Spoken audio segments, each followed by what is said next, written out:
അങ്ങോട്ട് വളച്ച് കെട്ടലാവേ.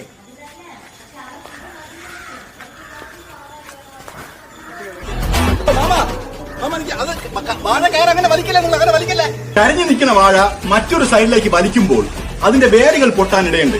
അങ്ങനെ വന്നാൽ ഭാവി സസ്യങ്ങളുടെ അടുക്കള എന്നറിയപ്പെടുന്ന ഈ ഇലകളിൽ വെച്ച് അവർക്ക് ആഹാരം പാകം ചെയ്യാൻ കഴിയാതെ വാഴ പട്ടുപോകും. നിങ്ങളെ ദൈവമാണ് എന്റെ അടുത്തെത്തിയത്. ഞാൻ വളരെ ആഗ്രഹിച്ചേട്ട വാഴയാണ്. നിങ്ങൾ ഇതൊന്ന് നേരാൻ വണ്ണം വലിച്ചെടുത്താണ്. നീ ഒന്ന് ധൃതി വെക്കാടേ. എന്തോന്ന് വാഴയ്ക്ക് കേറാണ് ഇങ്ങനെ പിടിച്ച് വലിച്ച? പിന്നെ ഞാൻ ഇപ്പൊ എന്ത് ചെയ്യണം? ഇത് ജീവനൊരു വസ്തുവാണ്. പിന്നെ ഈ കൊല വരുന്നതിന് മുമ്പുള്ള അവസ്ഥയെ കൂമ്പെന്നാണ് പറയുന്നത്. ആ കൂമ്പ് താഴെ നിന്ന് കയറി വന്ന് ഇപ്പൊ ഈ ഭാഗത്താണ് കൂമ്പുള്ളത്. ഈ ചെവിയച്ചൊക്കെ നോക്കിയാ കൂമ്പ് എവിടെ ഇരിക്കണം? കർഷകശ്രീ അവാർഡ് ചുമ്മാ അല്ലല്ല എനിക്ക് തന്നത്. ഇവിടെ തന്നെ സാധനം ഉണ്ട് കേട്ടാ. നിങ്ങൾ ചുമ്മാ തള്ള. ഞാൻ തള്ള. നീ എന്നെ എത്ര ദിവസം കൊണ്ട് പണിക്കോളാം? ഞാൻ തള്ളടാ. സാധനം ഇവിടെ ഉണ്ട്. ഇവിടെ ഉണ്ട് കൂമ്പ്. നീ ഞാൻ തള്ളു കാണിക്കുന്നിട്ട് അടുത്ത്. നിങ്ങൾ ചുമ്മാ തള്ളല്ലേ മേസരി? പിന്നെ കർഷകശ്രീ അവാർഡ് നിങ്ങൾക്ക് ആര് കർഷകശ്രീ അവാർഡ്? ഏതാ കർഷകശ്രീ ചോദ്യം ചെയ്യോടാ? എന്നാ പിന്നെ ദാ കാണ്ടാ നീ എന്തു പരിപാടി? ഒരു ചെറിയ നെഞ്ചു വേദന. അതുപോലെ അഷ്ടക്കായിരിക്കും. അവന്മാർ ആ വാഴ എന്റെ നോക്കിച്ചു.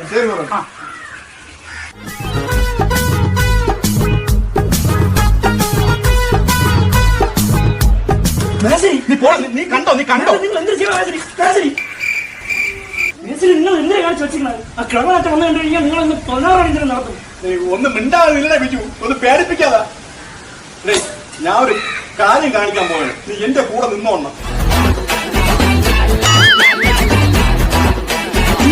നിങ്ങൾ എന്താ മേസരി കാണിക്കാൻ? നിങ്ങൾ ഇത് എന്തിനാ കാണിച്ചോണ്ടിരിക്കുന്നത്? ഇവിടെ പെണ്ണുങ്ങൾക്കുള്ള വീടാണെന്ന്. നിങ്ങൾ ഈ മണ്ണടിപ്പ് മാറ്റിട്ട് വേറെ എടുത്ത് കൊടുത്തോണ്ട് നിൽക്കി.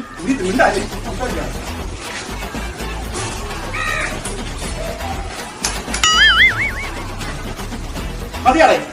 ഇപ്പൊ എന്ത് കുഴപ്പമുണ്ടോ?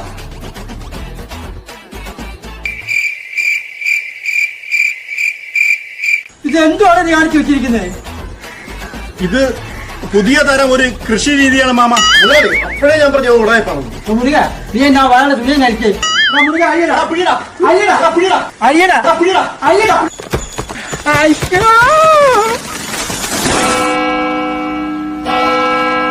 ഞാൻ അപ്പോഴേ പറഞ്ഞില്ലേ മാമ, അത് അഴിക്കല്ലേ എന്ന്. ബിജു എടുത്തോണ്ട് ഓടിക്കോടാ.